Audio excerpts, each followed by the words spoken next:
How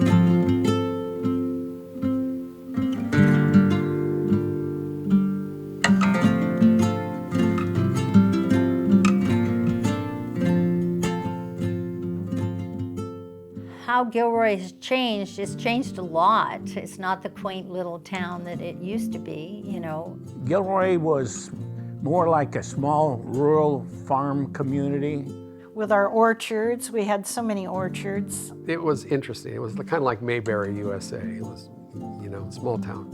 There were a lot of Hispanics or Mexicans in Gilroy, and I really didn't know what they were until after high school, because before that, it was the kid next door, and we all got along great. This was a community where if we had a function going on, everybody in Gilroy wanted to go.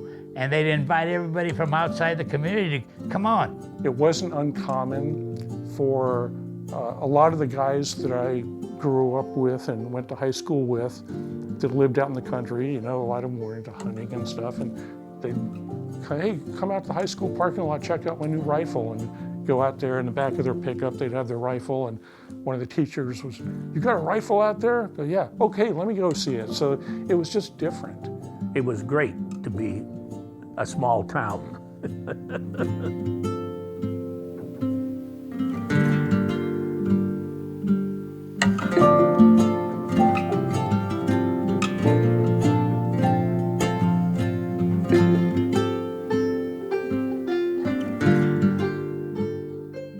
My name is Dora Enos, and I was born in Oakland, California at Merritt Hospital.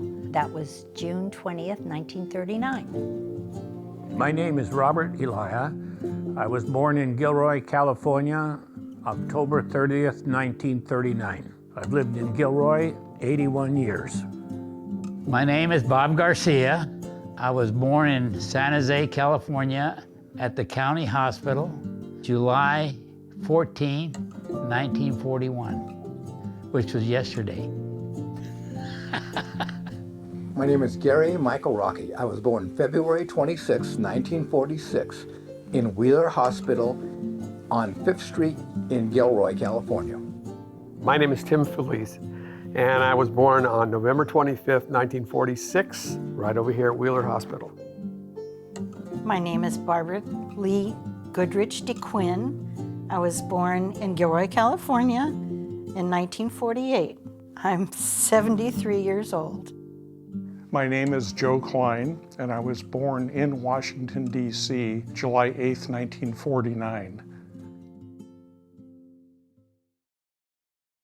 Well, my dad was born in West Virginia, and my mother was born in Portland, Oregon. My dad worked for General Motors, and he traveled a lot, and he met Mother. She worked for General Motors in Portland, Oregon, so that's where they met. They were married the early 30s. They lived in San Leandro after I was born, and we moved here to Gilroy in 1940. He moved my mother, a city girl, to the ranch. But my mother worked hard. She canned a lot, milked the cow, and then she'd separate the cream and the milk, and we'd go in and we'd pasteurize the milk. We'd make butter, and sometimes she made even cheese, you know. She was a hard-working woman. General Motors was commissioned to make the Browning machine gun during the wartime. So Daddy had to go back to Michigan. So we moved back east in about 42 or so. I was about 2. Mr. Piazzo took care of our property, you know, and he always took care of our prune ranch. So we lived back there about a year and a half. My dad had put this place up for sale, so we had only owned it a short time, but it didn't sell, so we came back here, and that's where I lived my whole life until I was married. Dad retired in 47. When he retired, I was about 8 years old. I came home one day from school on the bus, and it looked like somebody had put a blanket over our place. They had pulled out all the prune trees. My dad then bought cattle and raised Angus cattle on our property. We always had a cow, and we had pigs, and Dad slaughtered the cattle, and that was our food. Yeah. My mother's side of the family, they were born in Tontitown, Arkansas, and they migrated out here during the Depression looking for work. So my uncles and my mother came out first with the family, and they all settled in Gilroy. My grandmother and grandfather were both born in Italy and migrated here. My dad's side of the family, my grandmother was born out by Fairfield, someplace up in that neck of the woods. My grandfather was born in Italy, and they met up there in Vacaville is where she was at. And they moved to Fresno after they got married, and they lived there until the Depression kind of drove them out of there, and they came to Gilroy to do the same thing, looking for jobs. My grandfather bought a 5-acre peach orchard. It was just north of Conadero Creek, what we call Yubas Creek. Well, first of all, my parents are from Mexico, the state of Jalisco. My dad was from San Juan de los Lagos, and my mom was from a little town not too far from there called Lagos de Moreno. This is amazing because my mom was 15 years old. In the 1920s, there was the War of the Cristeros, the Christian War. That's when Mexico told all the priests, you leave Mexico and go back to Rome. And the people were all for it. My mom used to say, we'd go to church. They lived in a little village, a couple of houses or whatever, far away from town and everything. And the priest would always say, you gotta give. You gotta give to the church. And my mom's parents would say, well, we don't have any money. He said, well, bring your little animals. Bring your little goats, your little sheep, your little rabbits, and so on. So they would. But after a while, it was like, we're taking all these little animals. We have no money, but we're not seeing anything from them. And that's what happened. The people started revolting. And the government said, that's it. You Catholic priests, go back to Rome. They gave them 90 days. But the ones that didn't leave, they started hanging them. The people started saying, wait a minute. That's our priest. So the people started revolting against the federal government. That was the War of the Christians. The Mexican people became the Christians. This general said, the Tostados and the Garcias in this little town or whatever are helping the Christians. What they would do, the federales would come in and they'd kill all the men, steal all the women, and steal all the food. So my grandmother told my mom, you gotta leave. And I'm thinking, how the hell did I go to visit? It takes me 3 hours on a jet plane to fly to Guadalajara, and then 4 hours by car. How the hell, in 1920, what was there? Railroad, maybe? I'm sure there were no cars, the cucarachas, the old jalopies, or was it the horse or burro, or just let's walk? But they went from coming across the border there, they went to Long Beach, San Pedro. And there they got work, my dad and my mom, and they stayed there for a while, and they kept coming up the coast. And finally, they came to Gilroy. My dad got a job with the O'Connell Ranch up on San Felipe Road up there, irrigating sugar beets and so on. My dad was conceived in Italy when they came from Lucca. He was born in Dos Palos 1 week after they came to this country. And my mother's parents, my grandfather was born in St. George, Azore Islands, Portugal, and my mother was born in San Jose. They were living on 7th Street, which right across from Elliott School on the east side of Gilroy. My dad was a truck driver, and my mother worked at different department stores in Gilroy. And then her last job was working for a carpet place here in town. My dad was born in Italy, and my mother's parents were also born in Italy, pretty much within a stone's throw of the villages were very, very close. They came to California around the turn of the century. And originally, my mom lived in Paradise Valley in Morgan Hill, where my grandfather had a little winery. My dad was involved in a family business in San Jose, in the grocery business. And also, they got involved later on in the printing business. During those years, there was Prohibition, and when Prohibition ceased, my father's family was approached by the Bank of America to buy was San Martin Winery in San Martin. The story, the family legend is that the bank made the family an offer they couldn't refuse, and so they got into the wine business. They were looking for land on which to grow grapes. My father made a trip down here to Gilroy, fell in love with the place. In the meantime, he fell in love with my mother, and they moved down here about 1934 or so from San Jose. My dad was born here in Gilroy. His family lived out on Pacheco Pass in a little house across from San Isidro School. And that's where he went all through grammar school. And he had one brother and one sister. My grandfather was the custodian at the IWF Children's Home for as long as I can remember. And he and my grandmother met here in Gilroy. My grandfather came from Missouri. And my grandparents on my mom's side, my grandfather came from England and migrated to New Jersey. My grandmother was from Switzerland, and she migrated to New Jersey and was sort of a nanny. And they met and married there and had 6 children. Then they moved out here to California, to Santa Cruz. That's where my mother was born.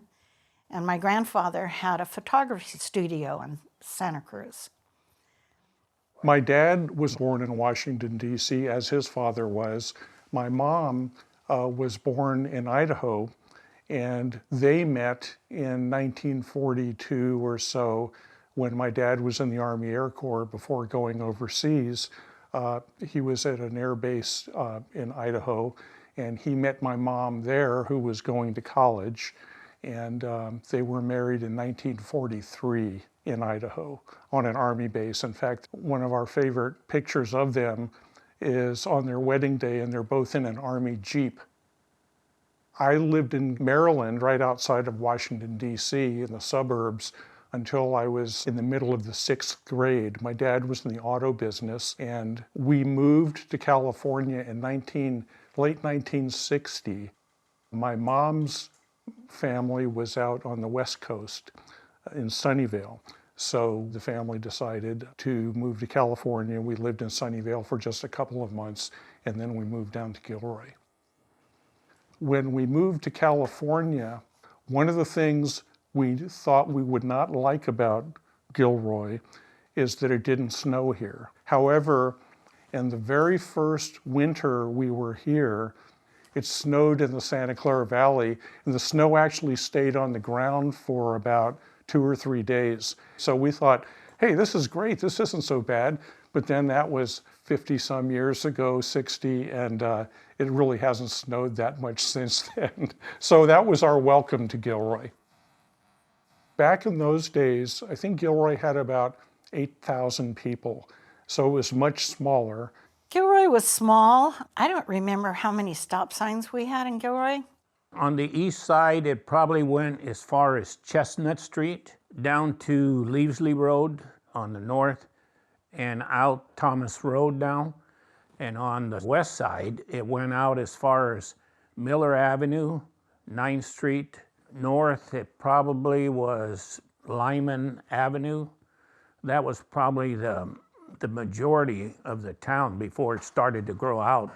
Well, I grew up in the middle of a prune orchard. There weren't neighbors to speak of. Our nearest neighbor was Mario Fiorio, and Inez Fiorio, which was about half a mile away. And so I had a lot of time on my hands. Some of the places we lived didn't even have floors. Always had an outhouse, until we moved to the Abrazini Ranch, probably in 1955, I think it was. We had a house with a toilet inside. We said, Jesus, look, we got a toilet. We thought it was amazing. It was unbelievable. Well, around us, it was just orchards. Prune orchards. We had a prune orchard. It was 16 acres, but everybody had prunes or walnuts. We did have some walnuts, and we had fruit trees on our property, garden, and we had everything out there to eat, and we came in just town for the staples that we needed. When we lived on Forest Street, it was a big lot, big house, big lot.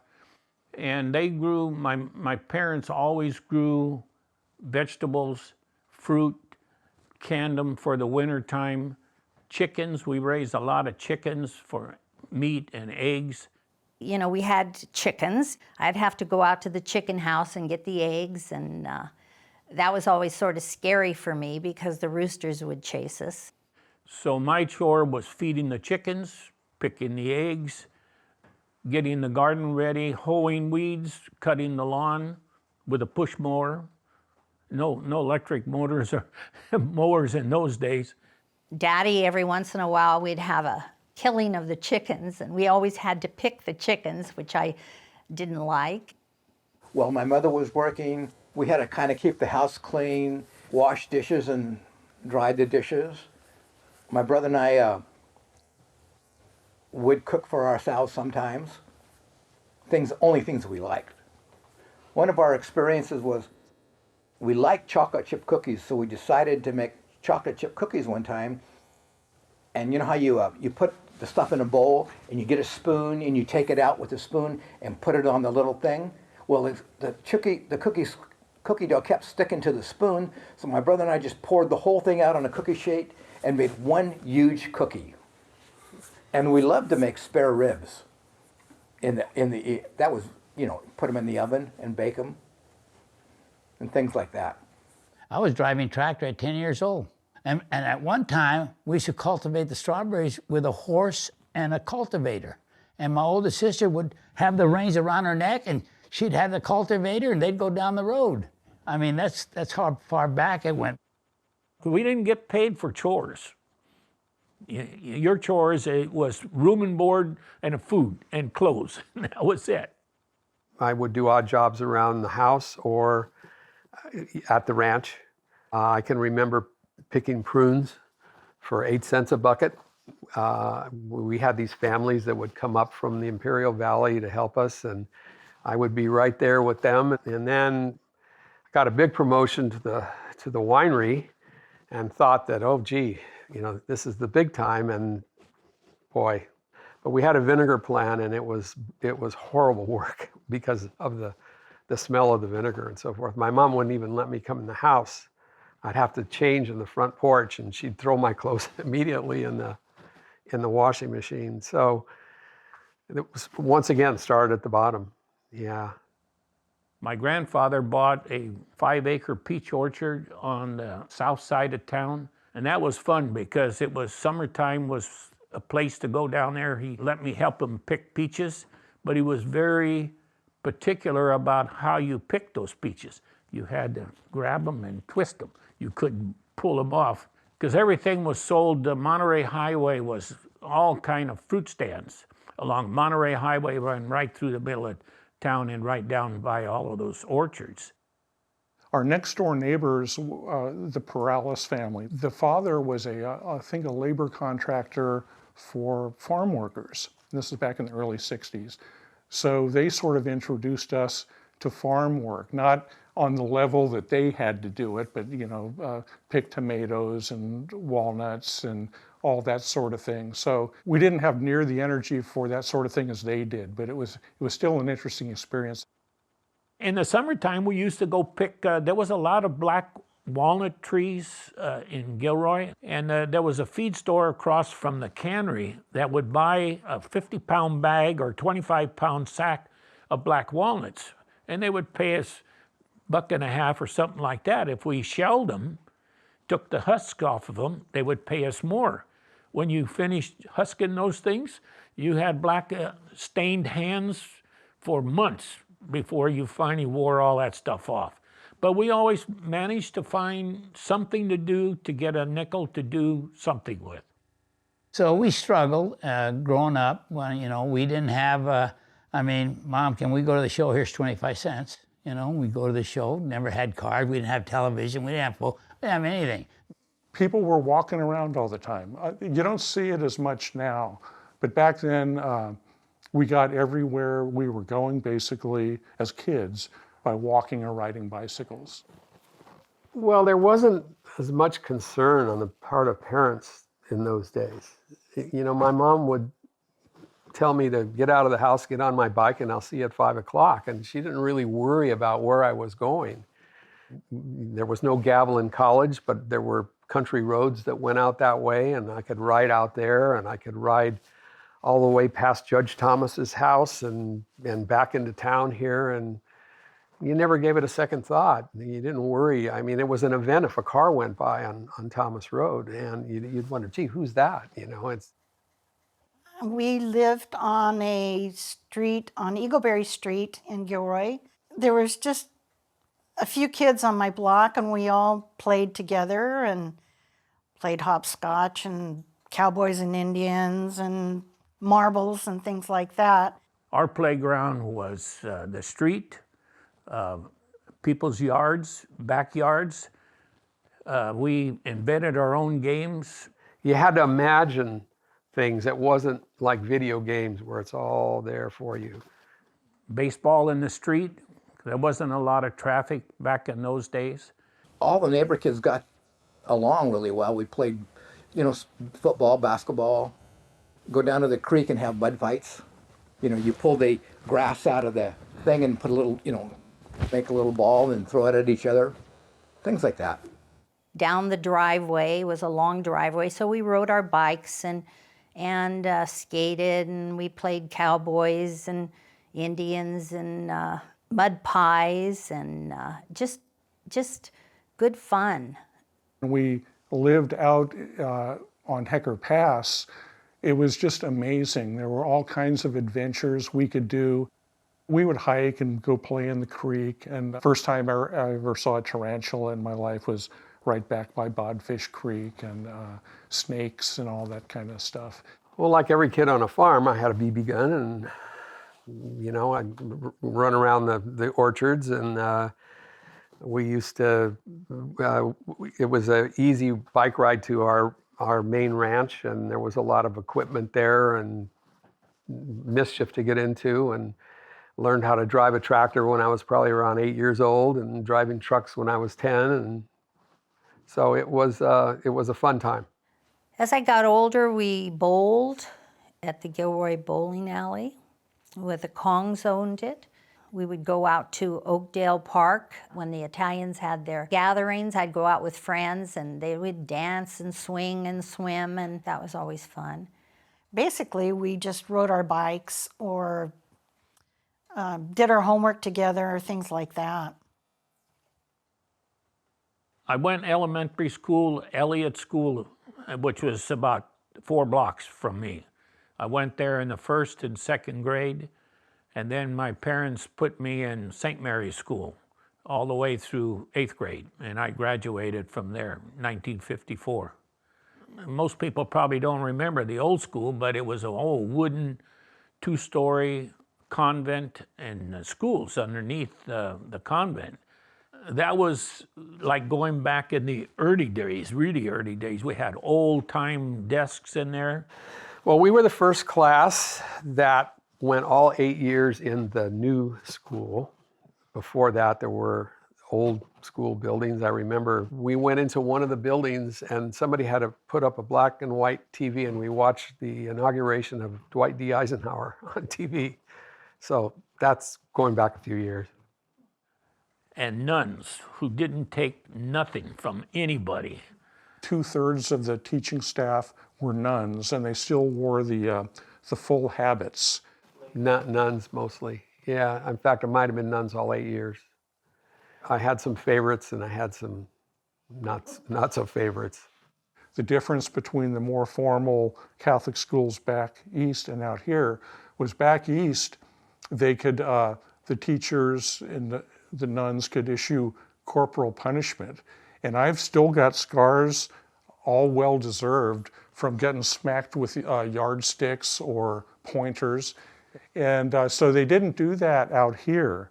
But what they did do, they had more succinct methods of torture. They had one, they couldn't really touch you, but they had this one where it called, it hardly ever happened to me because I was clear as the driven snow, but they would make you stand up in front of the class like you were nailed to the cross. And after, we had a thing in the Army called the dying cockroach, which is similar, but you'd stand up in front of the classroom like you're nailed to the cross. And then if after a while your arms get heavy and they start to drop, and they get them up, you know, and so. And you towed the line with those gals, man, let me tell you. My mom would rather have us stay home than go to school. See, I had to forge her name to play sports because she wouldn't say, no, you're not playing sports. You got to come home, we got to go to work. But anyhow, we all seemed to make it, and fortunately, you know, we all went through school and graduated. Basically, everybody graduated from high school, Gilroy High. Yes, we had some after-game dances at the old high school. There was an old swimming pool downstairs, and then upstairs was the basketball courts, and we used to hold the dances there. The old gym was great, love that thing. Swimming pool underneath, open screen, and the bleachers had windows up at the top. And they finally had to paint them out black so you couldn't look down because the boys swam without swimsuits back in those days, which is now, I don't think is kosher to do that anymore. My freshman year was the first year after 33 years that Gilroy beat Hollister. And we would go over and have exchange rallies every year. They'd come to Gilroy, and you know, it was just exciting time. Because that was really a rivalry between Hollister and Gilroy. I don't know how many G's we burnt in their field, and how many H's got burned in the field here. After the game, the goalpost came down, and they had the biggest parade in town. And they tore them down, both goal posts, and then they busted them all up in pieces, and everybody got a piece that they could get off of it. And I don't know how they broke it up to get pieces. I don't know. I got a piece. That's all that counts. So it was a really big thing. We beat them that day, 26-0. And that was the first year that Gilroy had a championship team. You know, it was always kind of mediocre, you know, throughout the years, but that year they really had a winning team. 11 of the players that played on that team in 1954 ended up playing college football, and so it was a really good team and a big thing for Gilroy, you know. It was a typical small town. Everybody pretty much knew everybody. You couldn't go to the grocery store without having conversations one after another. I mean, everybody knew everybody, and if you got into trouble, you got in trouble and you knew it, so. Everybody knew everybody. You go downtown, hey, John, hey, Bill, hey. You knew everybody. And it was different. It was great. I mean, and people cared for each other a lot more then, I think. You felt safe riding your bicycle downtown. I'd go down on my bike all the time to the bowling alley. Real vibrant. And basically, in those days, in the 60s, downtown was Monterey Road and Highway 101 from about, I want to say 7th Street to 1st Street. Downtown was just a quaint little town. It was, I thought, you know, we did a lot of shopping. Downtown, the main street had the Strand Theater. Next to that was Schilling's Candy.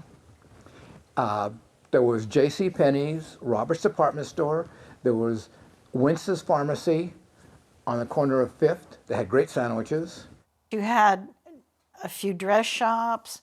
You had a couple of 3 bakeries in town. Of course, Steinmetz Pool Hall, in our high school days, that was a great hangout for a lot of the high school boys, next to what used to be Hall's department store that had the cowboy on the horse up on overhang.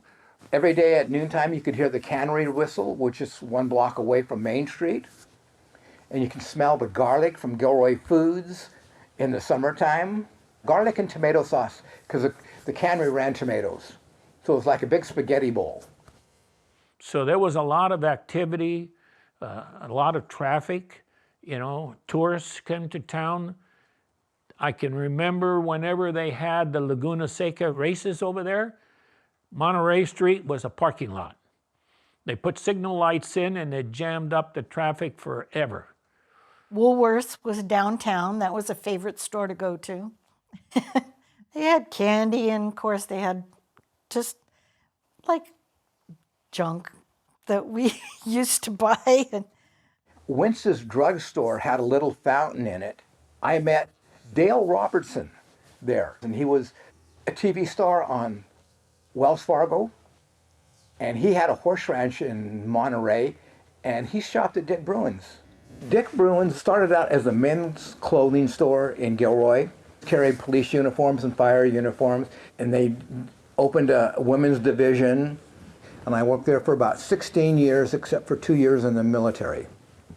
But, and then of course, in the high school days, and afterwards when we started driving, then the cruising route was basically up Monterey Road, out to First Street, turn around out by what's now Santa Cruz, come back down, maybe go down to Sambo's, which was a popular restaurant at the south end of town with frequent stops at Foster's Freeze or Snow White Drive-In. But it was a great time. And then they also had a drive-in across from the cemetery, and we would go there.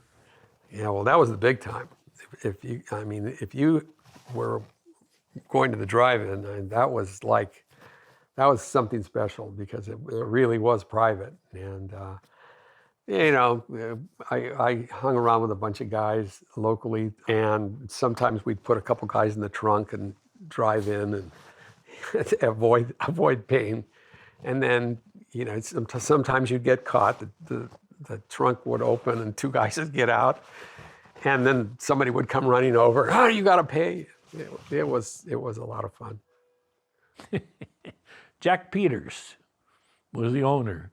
I don't know how many times he caught us sneaking into that thing in the back of a trunk of a car. And he never missed a trick, I'll tell you. Oh man. But he also ran the Strand Theater too. Those were the good old days. Jack Peters and the Strand Theater. The Strand Theater was our entertainment. Saturday matinees, that's the only time we ever went. You got 2 movies and a cartoon. And let me tell you, my mom didn't drive. So we'd say, hey, we want to go to the show. So she would give us, I think it was 25 cents, to be honest. It cost 10 cents to get in the show. But yeah, we had 15 cents. We could buy popcorn, maybe an ice cream or whatever. And we'd go in there, and it was always double features. And we'd go in and we'd watch double. So they would drop us off like at 3 o'clock, 2 o'clock, and we'd stay till 11 o'clock. And then we'd come out. Well, nobody's going to pick us up. Now, we lived in Buena Vista.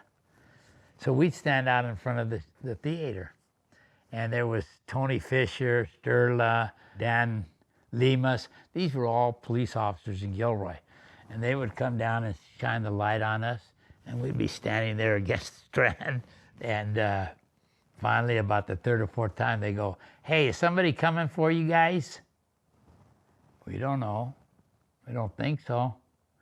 Then they'd give a couple more turns around the city, jump in the car. We're going to take you guys home,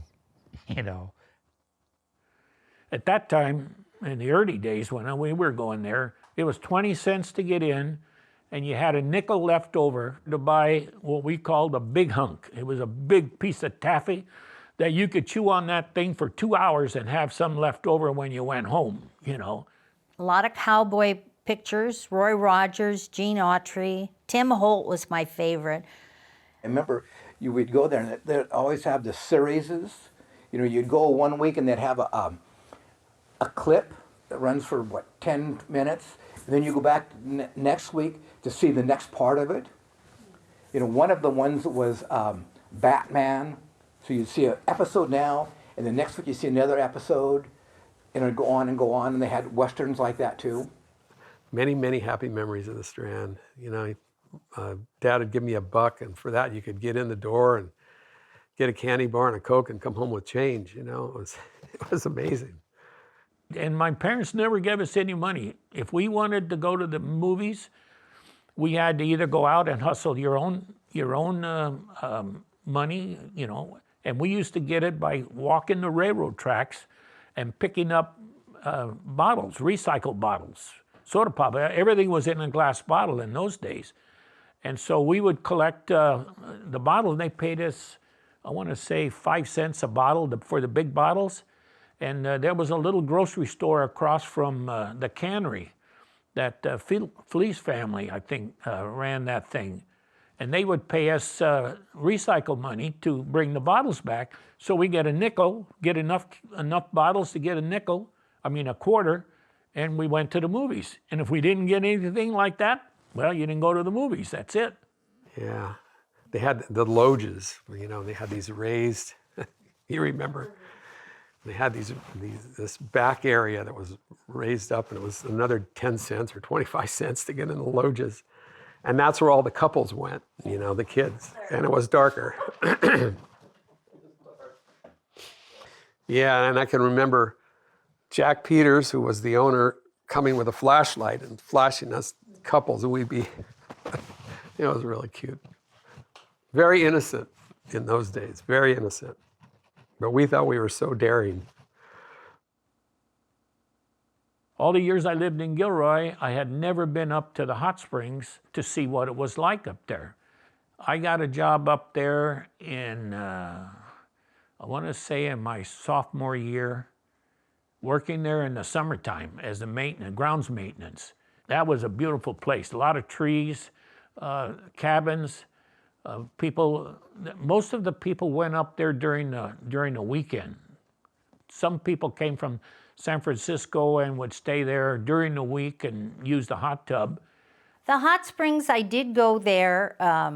I'd go there with some friends, and we would swim, and they had the little dressing rooms, I remember.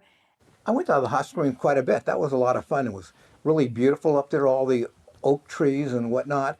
It was a spectacular place to go. The view was tremendous. I don't remember the food being all that great. And they had a great swimming pool, a lot of old cabins in the 50s. And We stayed up there on the weekend overnight instead of traveling back and forth. And so they let us sleep in the old hotel that was there. There was no electricity in there. It was dark. That old building was creaky. You talk about a ghost building, you know, but it was fun. And the hot springs, it had sort of closed down as a business. And there were all these urban legends about Gilroy Hot Springs. One of the legends was, you drive out there, and as soon as you cross the bridge, you better watch out because people are going to start shooting at you. Another thing that memorable of the old town was the old gymkhana. A rodeo every year, a parade downtown. it was bigger than Salinas's at one time, and that was on the edge of the high school. Gymkhana was a lot of fun. Everybody got dressed up, and my dad, who was not a horseman, still he had a horse and a beautiful saddle and a belt with a silver buckle. And I mean, it was here he's this Italian American guy born in Italy moves to Gilroy and he's got a horse and a parade. It was just incredible to me. But anyway, it was a lot of fun. It was fun time for the citizens, really. We enjoyed that too. That went away, and then a lot of people who remembered that just started Bonanza Days. They had a parade downtown and try to go back to the Western theme. And that lasted 7 or 8 years before that died down. Oh, I remember the dances the week before the Garlic Festival, Garlic Squeeze, they were called. God, it was amazing, all the people that were there and just having so much fun. And the Chapino feeds were something else too. Everybody in Gilroy wanted to go. And they'd invite everybody from outside the community to come on. I was on the organizing committee with Rudy and a bunch of people. I still have my original committee shirt, it still fits. Started working at the Garlic Festival. I probably worked there 15 to 20 years, I guess, because the kids were on soccer teams and softball teams, and they would have to go out and help, put up the old wooden booths down Gourmet Alley. We were always out there helping the kids. My first task was really to form Gourmet Alley. When we had the first Garlic Festival and we were organizing it over on South 101 Highway at Harry Marks's house, Rudy came to me and said, I'm not getting any interesting foods. I've got a lot of people that want to sell hot dogs and hamburgers, but I'm not getting any garlic stuff. Well, I was aware that when we were in the, particularly in the cherry business, we had cherry orchards. At the end of the season, we would put on a party for the packing crew and all the workers, and we would have a reciprocal where we would go over Val Filice's house and help him put on his harvest party, and he would then come over to our place and help us put on our harvest party and so forth. There were like 3 or 4 people that were involved in this. And in those years, Val was cooking these great dishes. And so I asked Val, hey, Val, how would you like to cook at the Garlic Festival? And he goes, sure. Val, he was a big bear of a guy and always willing to be generous with his time. And that's really how it all sort of came together. Then Val put the arm on a bunch of his associates and we organized it. I can remember being a crew of 3 or 4 people. We all brought Cuisinarts to somebody's backyard and we were physically grinding the garlic that they were going to be cooking. And that first year, I think we had 8,000 people. We were shocked. We thought, well, we might get a couple thousand people. But we personally did all the garlic for that first year's festival. And the rest is history. We got involved through the high school. All the kids that went to school all played sports of something. They enlisted a lot of the parents to help with different functions at the festival, and then they would get money to support their clubs or whatever organizations. And it was a good moneymaker for all of the community, but it was a lot of work for the parents. I mean, my first year there, they put us in the parking lot. And that is one place that you don't want to work. Hot, dusty. As far as the Garlic Festival and working at Gilroy Foods when it started, I had a lot to do with aspects of the Garlic Festival. Me and a friend, Bob Prowlis, we built a booth that Gilroy Foods used at the Garlic Festival. And then my wife worked at Gilroy Foods, and what they did, Gilroy Foods, is they had buses that transported the people from the parking lot down. So you were an ambassador. You welcomed everybody that got on board and welcomed them back, thanked them for coming and whatever. That was easy. Air conditioning bus, no dust, best job I ever had. It was 1982, I was the 3rd president. It was Rudy for 2 years, and then Bill Ayer, and then me. And in my year, we expanded to the ranch side. That was a great thing about Gilroy. When you look in the past, with all the Garlic Fest dances, the garlic and all that, everybody in the city was involved when it was a smaller community. Now it's gotten a kind of a big community, and we lost all that closeness that we had.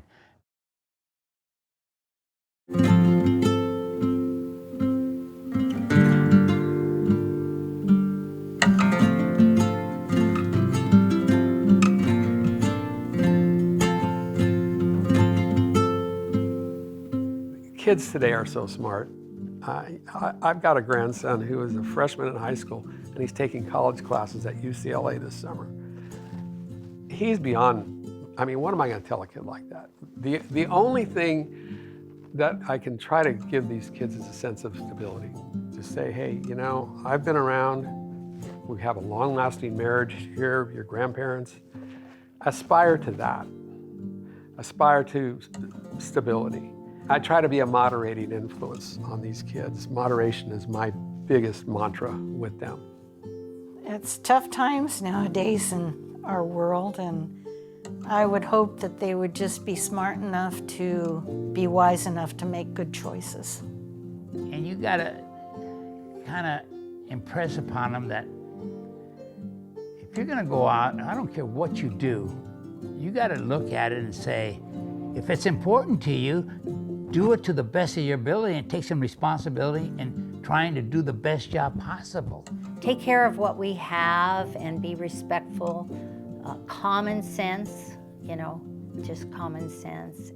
I would like to see the society go back to being caring about other people and just trying to get along.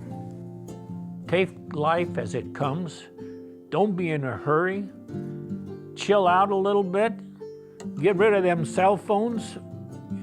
Learn to talk to people and respect other people's wishes. The one thing about it, you know, we didn't have all the luxuries in life, but one thing about it, I look back at my life and I said, you know what? There was nothing wrong with our life. Every night we were playing hide and seek, climb the tree, Max and Rock, just running all over.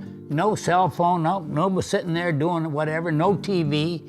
I mean, we were just active as hell. You know, I look back at my life and I really never felt like there was a lot of hardships. I'm sure my folks felt like there was hardships, but I didn't. As far as advice for the next generation, I would say place an emphasis on your family history, the history of the country. Kids nowadays, they've got so many distractions with digital and social media and everything else going on. But I think basically people stay the same. I remember one of the things that helped me keep my sanity when we were raising our kids was that somebody once said the problem with kids nowadays is they're lazy, they have no work ethic, they have no morals, they don't respect their parents. And then that was said by somebody like Socrates 3,000 years ago. So if you put things in context, especially history, I think you not only have a much greater appreciation of your family, but also just life in general.